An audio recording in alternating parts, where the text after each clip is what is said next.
Paul Goldschmidt video. Bleeding barrel. A power killer?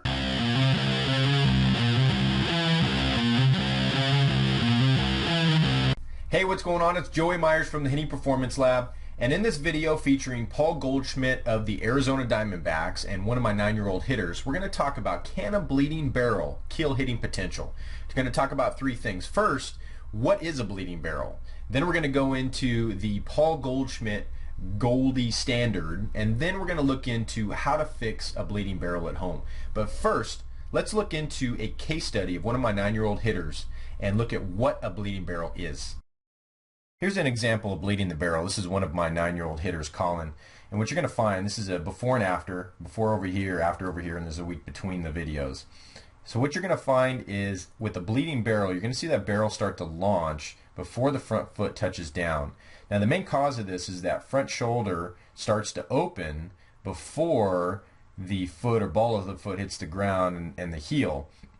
And this is very much a powerless technique, and we want to make sure that we keep the hitter in this position here, showing their numbers to the pitcher longer, and this helps to keep that barrel in a good position versus losing power like we're doing here on the left. The Paul Goldschmidt or Goldy standard to stopping the bleeding barrel is all about the numbers and showing the numbers, as we talked about in the case study earlier. And we look at Paul Goldschmidt here as the pitcher's getting ready to release the ball. You're going to see Goldy really show his numbers here, and he's going to keep his barrel in place. As you can see here, this swing is synced. It's a home run that he ends up hitting the left field. He's a little out in front on, but you can see that he's showing his numbers, keeping that barrel in place and not allowing that barrel to prematurely kick into the hitting zone. Are there things that Paul Goldschmidt can do better? Of course. He's 6'3", 245 according to baseballreference.com, and he only hits 29 home runs if you look at his 162 game average over a season. So what he can do, there's four things. He can get a little bit more forward momentum. This makes the swing a lot easier to do. As you can see, he just kind of picks the front foot up and puts it down. Another thing that's going to help him extend up and over the catcher is a little bit more of a down shoulder angle.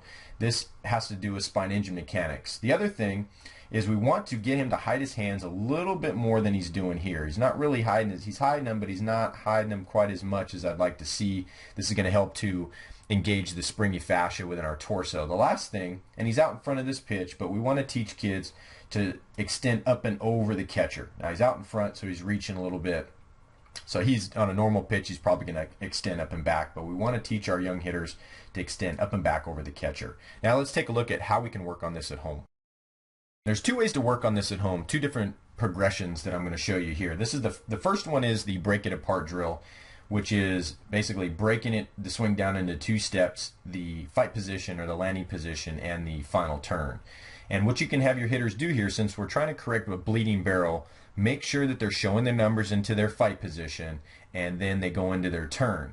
Once they get pretty good at keeping the barrel in a good high position and showing their numbers at this point, then what we're going to do is we're going to progress them to a check swing drill where they're actually going to put it together but then stop the barrel a little bit past contact. We want to see them show their numbers as long as possible until they go into their final turn.